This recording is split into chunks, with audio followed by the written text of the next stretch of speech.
اعوذ باللہ من الشیطان اللعین الرجیم بسم اللہ الرحمن الرحیم الحمد للہ رب العالمین الصلاۃ والسلام علی اشرف الانبیاء والمرسلین وعلی آلہ الطیبین الطاہرین المعصومین الذین اذہب اللہ عنہم الرجس وطہرہم تطہیرا۔ قال اللہ تبارک و تعالی فی القرآن الکریم بسم اللہ الرحمن الرحیم الذین یبلغون رسالات اللہ ویخشونہ ولا یخشون احدا الا اللہ وکفی باللہ حسیبا۔ سورہ احزاب کی آیت نمبر 39 میں خداوند متعال ارشاد فرما رہا ہے، وہ لوگ جو اللہ کے پیغام کو پہنچاتے ہیں اور دل میں اللہ کے سوا کسی سے خوف نہیں کھاتے اور اللہ حساب کرنے کے لیے کافی ہے۔ ہماری آپ کے ساتھ گفتگو حضرات اہل بیت علیہم الصلاۃ والسلام کے شیعوں کی علامات کے بارے میں جاری ہے۔ ہم آپ کی خدمت میں حضرات اہل بیت علیہم الصلاۃ والسلام کی نورانی احادیث کی روشنی میں شیعوں کے اوصاف کو بیان کر رہے ہیں کہ اہل بیت علیہم الصلاۃ والسلام کے شیعوں کو کن خصوصیات اور کن اوصاف کا حامل ہونا چاہیے۔ انہی اوصاف اور انہی خصوصیات میں سے ایک خصوصیت تبلیغ دین ہے، یعنی شیعہ اہل بیت اسلام اور اہل بیت علیہم الصلاۃ والسلام کا یاور اور مددگار ہوتا ہے، یعنی اہل بیت علیہم الصلاۃ والسلام کی مدد اور نصرت کرتا ہے امر دین کی تبلیغ میں اور نصرت میں اور ابلاغ میں۔ بس اس طرح سے شیعہ اہل بیت ہمیشہ اسلام کا محافظ ہوگا، شیعہ اہل بیت ہمیشہ اسلام کی سربلندی کے لیے کوشاں رہے گا، شیعہ اہل بیت معاشرے میں اسلام کے ناصر کے عنوان سے معروف ہوگا، شیعہ اہل بیت اسلام کی نصرت کے نتیجے میں رسول خدا صلی اللہ علیہ وآلہ وسلم اور حضرات ائمہ معصومین علیہم الصلاۃ والسلام کے ناصر اور یاور و مددگار کے اعتبار سے معروف اور مشہور ہوگا۔ اور حقیقت بھی اسی طرح سے ہے کہ شیعہ اہل بیت اسلام کی تبلیغ کر کے اہل بیت علیہم الصلاۃ والسلام کی مدد اور نصرت کا باعث بنتا ہے۔ رسول خدا صلی اللہ علیہ وآلہ وسلم سے ایک حدیث نقل ہے جس میں آپ صلی اللہ علیہ وآلہ وسلم ارشاد فرماتے ہیں، وَأَمَّا أَنصَارُهُ فَأَنَا وَأَهْلُ بَيْتِي وَشِيعَتُنَا، یعنی بتحقیق اسلام کے ناصر اور مددگار میں محمد مصطفیٰ ہوں، میرے اہل بیت ہیں اور میرے شیعہ ہیں۔ یعنی محمد مصطفیٰ صلی اللہ علیہ وآلہ وسلم اسلام کی نصرت میں جہاں خود کو دیکھ رہے ہیں، جہاں اپنے اہل بیت کو دیکھ رہے ہیں، تو اسی ردیف میں اپنے شیعوں کو بھی شمار کر رہے ہیں کہ اسلام کی تبلیغ میں شیعوں کا بھی وہی کردار ہوگا جو مجھ محمد مصطفیٰ صلی اللہ علیہ وآلہ وسلم کا ہے، جو میرے اہل بیت کا ہے، وہی مقام میرے شیعوں کا بھی ہے۔ یعنی نصرت اسلام میں اللہ اور اس کے رسول کو جو اہمیت حاصل ہے، وہی اہمیت اور وہی مقام شیعیان اہل بیت علیہم الصلاۃ والسلام کو بھی حاصل ہے۔ پھر رسول خدا صلی اللہ علیہ وآلہ وسلم ارشاد فرماتے ہیں، فَأَحِبُّوا أَهْلَ بَيْتِي وَشِيَعَتَهُمْ وَأَنصَارَهُمْ، پس جب ان لوگوں کا مقام کوئی معمولی مقام نہیں ہے، اسلام کی نصرت میں ان کا کردار کوئی معمولی کردار نہیں ہے، تو اے مسلمانوں تم پر واجب ہو جاتا ہے کہ میرے اہل بیت علیہم الصلاۃ والسلام سے محبت کرو، میرے اہل بیت علیہم الصلاۃ والسلام کے شیعوں سے محبت کرو، اور میرے اہل بیت علیہم الصلاۃ والسلام کے شیعوں کے انصار سے محبت کرو۔ یہ وہ لوگ ہیں کہ جو اسلام کی نصرت کر رہے ہیں، اسلام کی مدد کر رہے ہیں اور اسلام کے پرچم کو بلند کر کے اجر رسالت ادا کر رہے ہیں۔ پس مبلغین اسلام جو علماء حقہ ہیں، ان کی نصرت کرنا، ان کی مدد کرنا، ان کی تائید کرنا، ان کی مالی اور اقتصادی معاونت کرنا، یہ نہایت ہی ضروری ہے۔ علماء کی مدد کرنے سے ہم لوگ در حقیقت اجر رسالت ادا کر رہے ہیں۔ محمد مصطفیٰ صلی اللہ علیہ وآلہ وسلم کی تمام زحمات کو، تمام کوششوں کو اور تمام کاوشوں کو ان کے اہل بیت علیہم الصلوۃ والسلام نے اور علماء حقہ دین نے ہم تک پہنچایا ہے اور ان کی حفاظت کی ہے۔ اگر یہ زرارہ بن اعین شیبانی جیسے روات نہ ہوتے تو دین مٹ چکا ہوتا۔ جیسے امام جعفر صادق علیہ الصلوۃ والسلام کا یہ قول ہے کہ اگر یہ زرارہ نہ ہوتا تو میرے والد بزرگوار کی احادیث ہی نابود ہو جاتی اور مٹ جاتی۔ تو پس زرارہ نے محنت کی اور امام باقر علیہ آلاف و تحیت و ثنا کے نورانی کلام کو ہم تک منتقل کیا۔ تو اس کی یہ محنت ضائع نہیں جائے گی، رائگاں نہیں جائے گی۔ اہل بیت علیہم الصلوۃ والسلام کی نزدیک اس زرارہ کا مقام کوئی معمولی مقام نہیں ہے۔ لہٰذا فَأَحِبُّ أَهْلَ بَيْتِ، میرے اہل بیت سے محبت کرو، وَشِيعَتَهُمْ، اور میرے اہل بیت کے شیعوں سے محبت کرو، وَأَنصَارَهُمْ، اور جو میرے اہل بیت اور اہل بیت کے شیعوں کی نصرت اور مدد کرتے ہیں ان سے بھی تم محبت کرو۔ اور یہ نصرت اور مدد مختلف طریقوں سے ہو سکتی ہے۔ علماء کی لیے کتابیں فراہم کی جا سکتی ہیں، علماء کے لیے کتابوں کے علاوہ اسٹیشنری کے وسائل فراہم کیے جا سکتے ہیں، علماء کی کتابوں کو منتشر کیا جا سکتا ہے، ان کی تقاریر کو سوشل میڈیا پہ پھیلایا جا سکتا ہے۔ یہ سب کے سب مصادیق ہیں انصارہم، یعنی انصار شیعیان اہل بیت کے جو تبلیغ دین مبین اسلام کا بیڑا اٹھائے ہوئے ہیں۔ اس روایت کو آپ دیکھ سکتے ہیں اصول کافی کی جلد نمبر 2 صفحہ نمبر 73 پر حدیث نمبر 3 کے تحت۔ پس نتیجہ یہ نکلتا ہے کہ رسول خدا صلی اللہ علیہ وآلہ وسلم کے دین کی تبلیغ کرنے والے افراد رسول خدا صلی اللہ علیہ وآلہ وسلم کے نزدیک نہایت حائز اہمیت ہیں۔ رسول خدا صلی اللہ علیہ وآلہ وسلم اپنے ان مبلغین اسلام علماء کو اپنا جانشین قرار دے رہے ہیں۔ لہٰذا حضرت سید الاوصیاء امیر المؤمنین علی بن ابی طالب علیہ آلاف و تحیت و ثنا سے یہ نورانی حدیث نقل ہے کہ آپ فرماتے ہیں رسول خدا صلی اللہ علیہ وآلہ وسلم نے ارشاد فرمایا، اللہم ارحم خلفائی، اے میرے پروردگار میرے خلفاء پر اپنا رحم فرما۔ اور یہ جملہ رسول خدا صلی اللہ علیہ وآلہ وسلم نے 3 مرتبہ تکرار فرمایا کہ اے میرے پروردگار میرے جانشینوں پر رحم فرما۔ تو یہاں پر اصحاب نے سوال کیا کہ یا رسول اللہ من خلفاؤ کا، آپ کے خلفاء کون ہیں؟ تو رسول خدا صلی اللہ علیہ وآلہ وسلم جواب میں ارشاد فرماتے ہیں الذین یبلغون حدیثی و سنتی، یعنی وہ لوگ جو میری حدیث کو اور میری سنت کو آگے آئندہ نسلوں تک اور آگے لوگوں تک پہنچاتے ہیں، جو میرے محضر میں میری صحبت میں موجود نہیں، جنہوں نے مجھ سے حدیث کو نہیں سنا،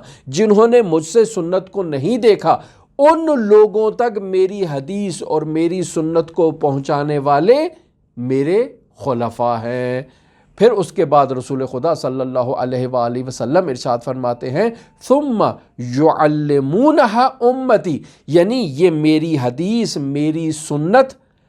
لوگوں تک اور میری امت تک پہنچاتے ہیں اور انہیں میری حدیث کی اور میری سنت کی تعلیم دیتے ہیں۔ پس یہ لوگ کیا ہیں؟ میرے جانشین ہیں۔ پس رسول خدا صلی اللہ علیہ وآلہ وسلم کی احادیث نورانیہ کو عوام تک منتقل کرنے والے علماء اور فقہا اور فضلاء یہ نہایت ہی حائز اہمیت ہیں رسول خدا صلی اللہ علیہ وآلہ وسلم کے نزدیک۔ یہ رسول خدا صلی اللہ علیہ وآلہ وسلم کے جانشین ہیں۔ کیوں؟ چونکہ یہ تعلیم دین دے رہے ہیں لوگوں تک، لہٰذا رسول خدا صلی اللہ علیہ وآلہ وسلم کے نزدیک ان کا نہایت ہی اہم مقام ہے۔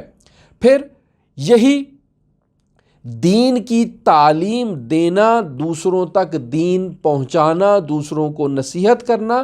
بہترین تحفہ ہے۔ حضرت سید الاوصیاء امیر المؤمنین علی بن ابی طالب علیہ آلاف و تحیت و ثنا ارشاد فرماتے ہیں کہ نعم الہدیۃ الموعظہ، کہ بہترین ہدیہ لوگوں کو نصیحت کرنا ہے، لوگوں کو تلقین دینا ہے دین مبین اسلام کی، اور انہیں اسلامی تعلیمات پہنچانا ہے۔ اس حدیث کو بھی آپ غرر الحکم میں مشاہدہ کر سکتے ہیں، 9884 نمبر حدیث کے تحت یہ درج کی گئی ہے حضرت سید الاوصیاء امیر المومنین علی بن ابی طالب سے۔ پھر خود مبلغ اسلام کی فضیلت کیا ہے؟ رسول خدا صلی اللہ علیہ وآلہ وسلم ارشاد فرماتے ہیں خیار امتی من دعا الی اللہ تعالی وحبب عبادہ الیہ، یعنی بہترین خیار امت، بہترین لوگ جو امت سے انتخاب کیے گئے ہیں وہ لوگ ہیں جو لوگوں کو اللہ کی طرف بلاتے ہیں، اور پھر کیا کرتے ہیں؟ اللہ کے بندوں میں کے دلوں میں اللہ کی محبت کو ڈال دیتے ہیں۔ یہ افراد کیا ہے؟ خیار و امتی کا مصداق ہے۔ یعنی کیا کرتے ہیں؟ یعنی قال الصادق قال الباقر کے ذریعے سے لوگوں کو اللہ کی طرف بلاتے ہیں، یعنی لوگوں کے درمیان اقوال زرعی اہل بیت کو منتقل کرتے ہیں، اور لوگوں کو قال الصادق و قال الباقر کہہ کے انہیں اللہ کی طرف بلاتے ہیں، اور ان کے دلوں میں یعنی لوگوں کے دلوں میں اللہ کی محبت کو ڈال دیتے ہیں۔ لہٰذا ہم دیکھتے ہیں کہ ہمارے معاشرے میں لوگ جو ہیں وہ بسا اوقات علماء سے دور ہو جاتے ہیں، بسا اوقات فقہا کی مذمت کرنا شروع کر دیتے ہیں، بسا اوقات سوال کرنا شروع کر دیتے ہیں کہ یہ علماء کہاں سے آئے ہیں، یہ فقہا کہاں سے آئے ہیں، یہ اجتہاد آپ کہاں سے اٹھا کر لائے ہیں۔ تو عزیزان محترم، اگر آپ تک یہ مطالب نہیں پہنچے ہیں تو اس کا ہرگز یہ مطلب نہیں ہے کہ آپ اسلام کے نورانی مطالب کا مذاق اڑائیں، آپ اسلام کے نورانی مطالب کو کم اہمیت شمار کرنا شروع کر دیں۔ اجتہاد کو اگر آپ نے دیکھنا ہے تو بہترین دلیل خود قرآن مجید میں آیہ نفر موجود ہے، یعنی سورہ توبہ کی آیت نمبر 122 میں خداوند متعال خود فرما رہا ہے فَلَوْلَا نَفَرْ مِنْ كُلِّ فِرْقَةٍ مِّنْهُمْ طَائِفَةٌ لِيَتَفَقَّهُوا فِي الدِّينِ، پس ہر گروہ میں سے، ہر جماعت گروہ میں سے ایک جماعت دین کے لیے کیوں نہیں نکلتی؟ فَلَوْلَا نَفَرْ مِنْ كُلِّ فِرْقَةٍ مِّنْهُمْ طَائِفَةٌ، ہر طائفے میں سے کچھ افراد کیوں نہیں نکلتے؟ کس لیے نکلیں یہ لوگ باہر؟ لِيَتَفَقَّهُوا فِي الدِّينِ، تاکہ یہ دین میں تفقہ اختیار کریں، یہ گھر سے باہر نکلیں اور دین کا تفقہ حاصل کریں۔ پس دین میں تفقہ کے لیے گھر سے باہر نکلنا واجب کفائی ہے، یعنی انسان گھر سے باہر نکلے اور دین میں تفقہ حاصل کرے۔ پھر صرف تفقہ ہی حاصل کرے نہیں، وَلِيُنذِرُوا قَوْمَهُمْ إِذَا رَجَعُوا إِلَيْهِمْ لَعَلَّهُمْ يَحْذَرُونَ، یعنی دین میں تفقہ حاصل کرنے کے بعد یہ لوگ واپس پلٹ جائیں اپنے قوم کی طرف اور انہیں جا کر انذار کریں، انہیں جا کر ڈرائیں۔ واپس پلٹنے کا مطلب یہ ہے کہ یہ جو انہوں نے تفقہ فی الدین کیا ہے، اس تفقہ فی الدین کی جا کر لوگوں میں تبلیغ کریں، انہیں عذاب الہی سے ڈرائیں، انہیں انذار کریں، انہیں معارف اہل بیت علیہم الصلاۃ والسلام سے آگاہ کریں، انہیں اسلامی تعلیمات سے آگاہ کریں۔ جب یہ انہیں آگاہ کریں گے تو ان پر لازم اور واجب ہے کہ وہ اس کی اطاعت کریں اور اس کی پیروی کریں۔ پس تفقہ فی الدین کا حکم خود قرآن مجید میں خداوند متعال نے ہمیں دیا ہے، اور جب خداوند متعال نے ہمیں تفقہ کا حکم دیا ہے تو جن افراد کو تفقہ کے بعد فقہا انذار کریں ان کے لیے لازم ہے کہ وہ ڈریں، وہ اس انذار سے برحذر ہوں۔ تو اس سے بہتر دلیل اجتہاد پر اور کیا لائی جا سکتی ہے کہ خود خداوند متعال تفقہ کا حکم دے رہا ہے، اور خود حضرت امام علی ابن موسیٰ الرضا علیہ آلاف و تحیت و ثنا سے نورانی حدیث بھی نقل ہے کہ ارشاد فرماتے ہیں رحم اللہ عبدا احیا امرنا، خداوند متعال اس بندے پر اپنی رحمت نازل کرے جو ہمارے امر کو زندہ کرتا ہے اور ہمارے امر کو احیا کرتا ہے۔ تو سوال کیا گیا فقلت لہ، امام رضا علیہ السلام سے راوی نے سوال کیا کہ فکیف یحیی امرکم یا ابن الرسول اللہ، بتائیں آپ کے امر کو زندہ کیسے کیا جا سکتا ہے؟ تو امام علی ابن موسیٰ الرضا علیہ آلاف و تحیت و ثنا ارشاد فرما رہے ہیں یتعلم علومنا ویعلمها الناس، کہ ہمارے علوم کو سیکھا جائے اور پھر آگے انہیں لوگوں تک منتقل کیا جائے۔ کیوں؟ صرف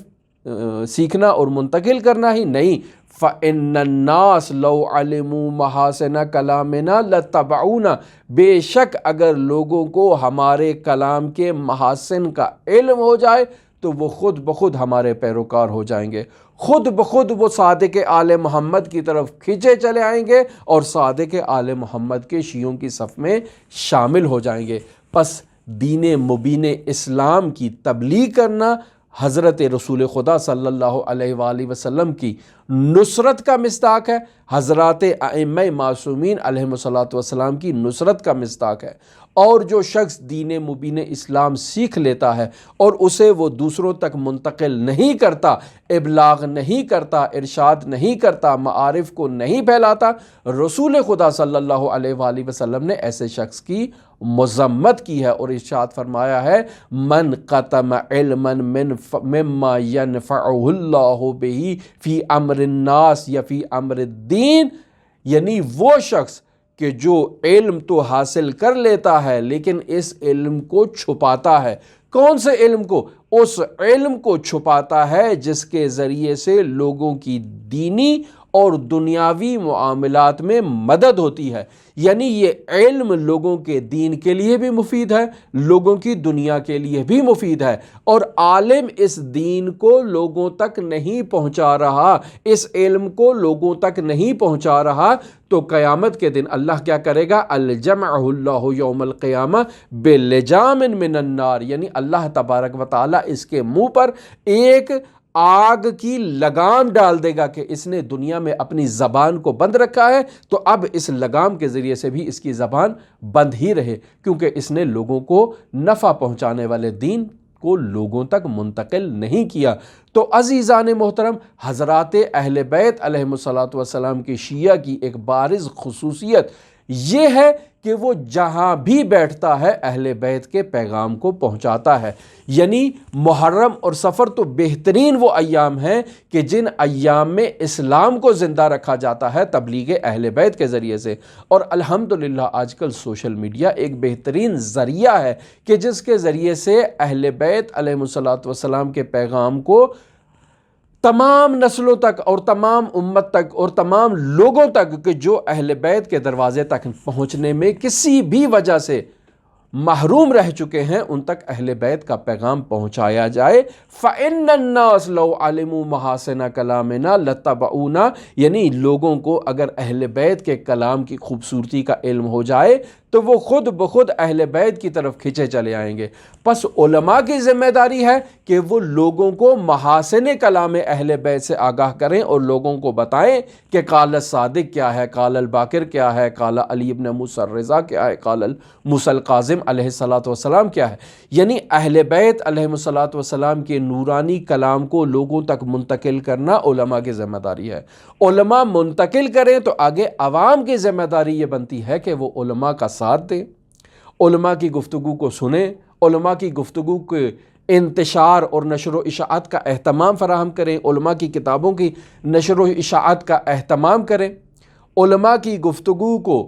آگے سے زیادہ شیئر کریں، علماء کی گفتگو کی ریکارڈنگ، علماء کی گفتگو کی تشہیر، اپلوڈنگ وغیرہ، ان تمام مسائل میں علماء کا ساتھ دیں۔ تو جو شخص بھی علماء کا ان مسائل میں ساتھ دے گا وہ ایک مبلغ اسلام کا ساتھ دے رہا ہے، اور مبلغ اسلام کا ساتھ دینے والا خود اہل بیت علیہم الصلوۃ والسلام کی مدد اور نصرت کا باعث بن رہا ہے، اور جو شخص اہل بیت علیہم الصلوۃ والسلام کی مدد اور نصرت کا باعث بنے گا، اس نے رسول خدا صلی اللہ علیہ وآلہ وسلم کی نصرت کی، اور رسول خدا صلی اللہ علیہ وآلہ وسلم کی نصرت کرنے والا اللہ کا ناصر ہوگا۔ تو عزیزان محترم، جو کچھ بھی آپ نے علماء سے سیکھا ہے، دوسرے مرحلے میں یہ آپ کی ذمہ داری ہے کہ آپ اسے لوگوں تک منتقل کریں۔ یعنی میں جو آپ کے سامنے مطالب کو منتقل کر رہا ہوں اور آپ ان مطالب کو مجھ سے سن رہے ہیں، تو آگے آپ لوگوں کی ذمہ داری ہے کہ آپ اسلام کے ناصر اور اسلام کے مددگار بن کے اہل بیت علیہم الصلوۃ والسلام کی نصرت اور تائید اور مدد کے لیے ان مطالب کو آگے منتقل کریں۔ یعنی اگر آپ کالجوں میں جا رہے ہیں، اگر آپ اسکولوں میں جا رہے ہیں، اگر آپ یونیورسٹیز میں ہیں، اگر آپ اداروں میں ہیں، آپ کمپنیوں میں کام کر رہے ہیں، جہاں جہاں کہیں بھی آپ بیٹھتے ہیں، آپ کی ذمہ داری ہے کہ آپ ہر روز محاسن کلام اہل بیت سے ایک مطلب کو آگے منتقل کریں، اور اگر آپ آگے ان مطالب کو منتقل نہیں کریں گے تو رسول خدا صلی اللہ علیہ وآلہ وسلم کی لعن و نفرین کے مصداق قرار پائیں گے۔ کیوں؟ چونکہ رسول خدا صلی اللہ علیہ وآلہ وسلم ارشاد فرما رہے ہیں، من قطم علما مما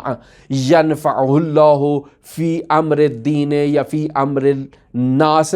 اگر کوئی شخص کے پاس ایسا علم ہے، یعنی آل محمد کی مجالس میں آ کر اس نے کچھ سیکھا ہے اور آگے وہ اسے عوام تک منتقل نہیں کر رہا، تو اللہ قیامت کے دن اسے لجام نار سے اس کے دہن کو ایک لگام ڈال دے گا کہ کیوں تم نے ان مطالب کو آگے منتقل نہیں کیا۔ ان مطالب کو منتقل کرنا ہماری ذمہ داری ہے، یعنی عالم کی بھی ذمہ داری ہے، تو آگے سے عالم سے سننے والے کی بھی ذمہ داری ہے۔ فَإِنَّ النَّاسَ لَوْ عَلِمُوا مَحَاسِنَ كَلَامِنَا لَاتَّبَعُونَا۔ آپ جائیں جا کر اپنی یونیورسٹیوں کے اندر، اپنے کالجز کے اندر، اپنی کمپنیوں کے اندر، اپنے اداروں کے اندر، اپنے چیمبرز کے اندر، جہاں جہاں بھی آپ جا رہے ہیں، آپ جا کر دوسروں کو بتائیں کہ میں نے کل ایک عالم دین سے یہ نورانی حدیث سنی ہے کہ صادق آل محمد یہ فرما رہے ہیں، موسیٰ کاظم یہ فرما رہے ہیں، علی ابن موسیٰ الرضا علیہ آلاف و تحیت و ثنا یہ فرما رہے ہیں۔ رسول خدا صلی اللہ علیہ وآلہ وسلم سے نقل شدہ ان تمام احادیث کو آگے اگر آپ منتقل کریں گے تو آپ اہل بیت کے ناصر اور مددگار ہوں گے، آپ اہل بیت علیہ الصلوۃ والسلام کے حامی و ناصر ہوں گے۔ اور شیعوں کی ایک بہترین علامت یہ ہے کہ وہ اہل بیت علیہ الصلوۃ والسلام کا حامی و ناصر ہوتا ہے، اہل بیت علیہ الصلوۃ والسلام کا مددگار ہوتا ہے۔ اور قرآن مجید کی اس آیت کا مصداق بننے کی کوشش کریں کہ الذین یبلغون رسالات اللہ، یعنی وہ لوگ جو اللہ کے پیغام کو آگے پہنچاتے ہیں، وہ میں بھی ہوں، وہ آپ بھی ہیں، وہ حضرات ائمہ معصومین بھی ہیں، وہ انبیاء مرسلین بھی ہیں جو اوپر والے مرتبے پر ہیں۔ تو پس انبیاء بھی یبلغون رسالات اللہ کا مصداق ہیں، حضرات ائمہ معصومین علیہم الصلوۃ والسلام بھی یبلغون رسالات اللہ کا مصداق ہیں، اور حضرات ائمہ معصومین سے سیکھ کر میں اور میرے جیسے جتنے بھی علماء اور بزرگان دین ہیں جو آپ تک مطالب کو منتقل کر رہے ہیں، وہ سب یبلغون رسالات اللہ کا مصداق ہے۔ آپ آگے اس مطالب کو منتقل کرتے ہوئے یبلغون رسالات اللہ کا مصداق بنے، اور پھر اس کے بعد آپ کے اندر یہ خصوصیت پائی جانی چاہیے وَيَخْشَوْنَهُ، آپ صرف اور صرف اللہ تبارک و تعالیٰ سے ڈریں، ہرگز یہ خوف محسوس نہ کریں کہ اگر آپ نے ان نورانی مطالب کو کسی کے آگے منتقل کر دیا تو آپ کی نوکری چھن جا سکتی ہے، آپ کو اسکولوں کالجز سے نکالا جا سکتا ہے، آپ کے اوپر پابندیاں لگائی جا سکتی ہیں، آپ کی زبان بندی کی جا سکتی ہے۔ نہیں، اگر آپ نورانی مطالب کو آگے منتقل کریں گے تو کوئی آپ کی زبان بندی نہیں کرے گا، چونکہ حکمت اور دانائی کا کوئی بھی توڑ نہیں کر سکتا۔ حکمت اور دانائی کو اگر آپ بردباری کے ذریعے سے، اگر آپ احسن انداز کے ذریعے سے لوگوں تک منتقل کریں گے تو لوگ آپ کی خود بخود پیروی کریں گے، چونکہ علم اور منطق کا کوئی بھی شخص انکار نہیں کر سکتا ہے،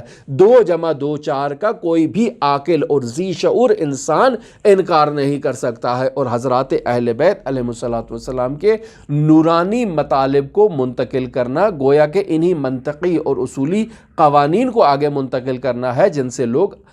آسانی سے گزر نہیں سکتے ہیں۔ لوگ حتماً ان کی پیروی کریں گے، انہیں اچھے انداز میں سنیں گے اور انہیں آگے منتقل کریں گے۔ پس الذین یبلغون رسالات اللہ کا مصداق یخشونہ، اللہ سے تو ڈرتا ہے،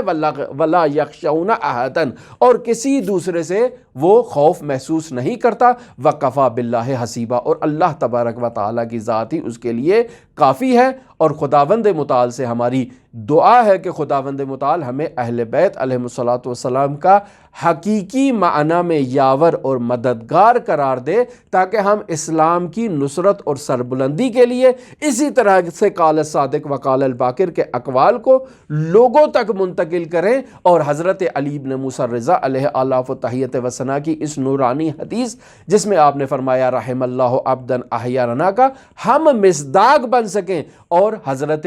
علی ابن موسیٰ الرضا کے اس قول کا مصداق بن کے اسلام و مسلمین اور اسلام کی سربلندی کے لیے کردار ادا کر سکیں۔ خداوند متعال ہماری اس کاوش کو اور اس کوشش کو اپنی بارگاہ میں قبول و مقبول فرمائے۔ اللہم صلی علی محمد و آل محمد وعجل فرج قائم آل محمد۔